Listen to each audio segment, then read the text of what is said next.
மின் விசிறி கூட சரியாக இல்லாத அந்த வீட்டில் நீ எப்படி இவ்வளவு நிம்மதியாக தூங்கினாய் தெரியுமா?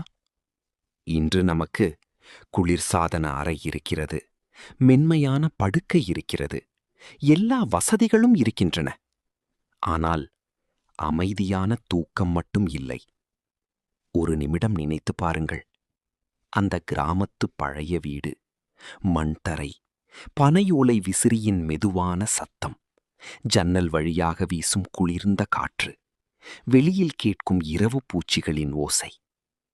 அங்கே வசதிகள் குறைவாக இருந்தன, ஆனால் மனக்குழப்பம் இல்லை. இன்று நகர வாழ்க்கையில் உடம்பு படுக்கையில் ஓய்வெடுக்கிறது, ஆனால் மனம் மட்டும் ஓடிக்கொண்டே இருக்கிறது. நாளைய பயம், வாழ்க்கையின் அழுத்தம், முடிவில்லாத சிந்தனைகள், இதுதான் நம்முடைய தூக்கத்தை மெதுவாக பறித்துச் சென்றது. கிராமத்தில் இரவு என்றால் ஓய்வு. இன்று இரவு என்றால் கவலை.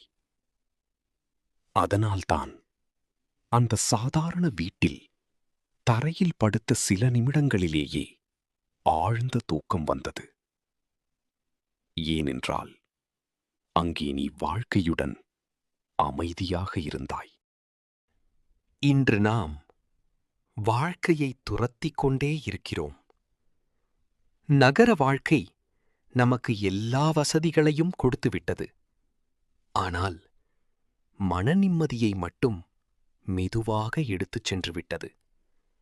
அதனால்தான் நம் வாழ்க்கையில் கிடைத்த மிகச் சிறந்த தூக்கம் அந்த எளிய கிராம வீட்டில்தான் இருந்தது. வசதிகள் அதிகமான வாழ்க்கை கிடைத்தது.